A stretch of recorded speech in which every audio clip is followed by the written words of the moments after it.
잭스키스의 베테랑 리더이자 더름처럼 차갑지만 봄처럼 웃는 아티스트로 유명한 은지원은 늘 사람을 꿰뚫어 볼 수 있다고 자신했습니다. 눈빛 한 번, 악수 한 번이면 상대방이 어떤 유형인지 바로 알아맞힐 수 있다고 믿었습니다.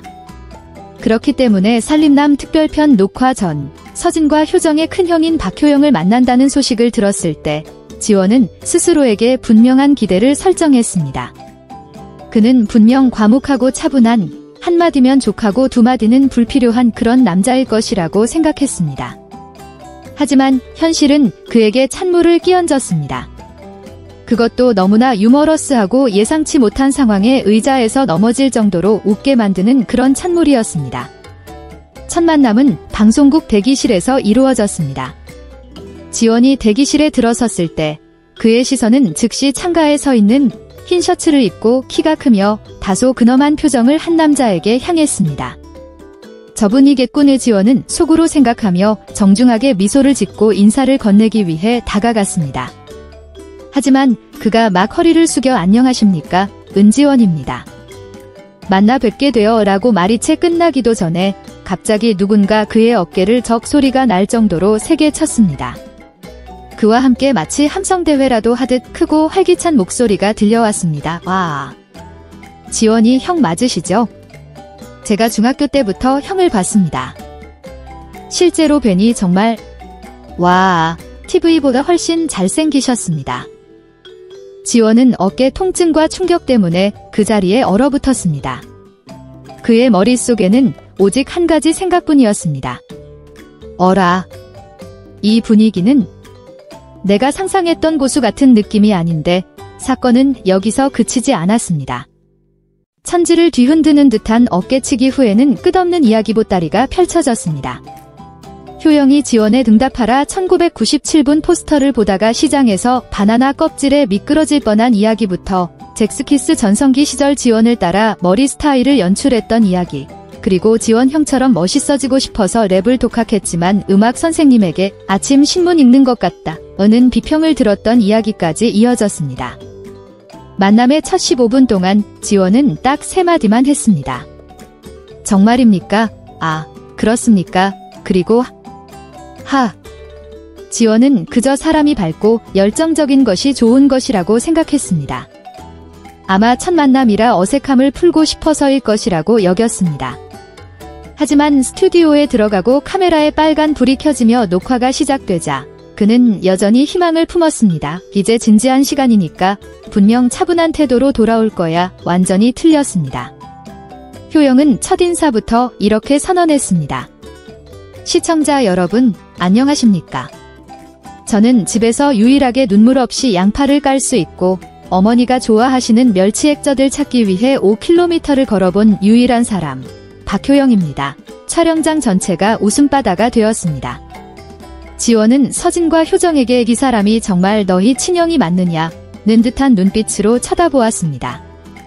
두 사람은 마치 평생 그 에너지 넘치는 우주 속에서 살아온 듯 체념한 채 고개만 끄덕였습니다. 10분도 채 되지 않아 효영은 또다시 전설적인 어린 시절 이야기로 폭주했습니다. 모두가 절일 때 떡을 훔쳐 먹다 엄마에게 혼났다거나 수업 땡땡이 치고 게임하러 갔다가 후회했다 같은 소소한 추억을 나눌 때 효영은 갑자기 개를 산책시키다가 모르는 사람의 결혼식장에 잘못 들어간 이야기를 당당하게 풀어놓았습니다. 개 짖는 소리 묘사부터 신부의 당황한 눈빛, 그리고 피로연의 치킨이 우리 집 것보다 맛없었다는 평가까지 그는 거의 30분 동안 쉬지 않고 이야기했습니다. 모든 제작진은 마치 구전소설에 빨려 들어간 듯 눈물을 흘리며 웃었고 지원은 배를 부여잡고 말했습니다. 저는 제가 재치있게 이야기를 잘하는 사람이라고 생각했는데 오늘 제가 고등학생이고 효영씨가 대학 교수라는 것을 깨달았습니다. 녹화 중간 쉬는 시간에 지원은 의자에 앉아 차를 마시며 속으로 생각했습니다. 이 사람, 사실은 아주 호감이 가는군요. 저는 그가 얼음산인 줄 알았는데 알고 보니 팔팔 끓는 전골이었습니다. 하지만 5분도 지나지 않아 효영이 과일 쟁반을 들고 다가왔습니다. 형님, 드시겠습니까? 제가 막 깎았습니다. 이 파인애플 첫사랑처럼 달콤합니다. 보장합니다. 지원이 대답할 틈도 없이 밥숟가락만 한 파인애플 조각이 그의 입으로 들어왔습니다. 그는 본능적인 반응으로 그냥 씹었습니다.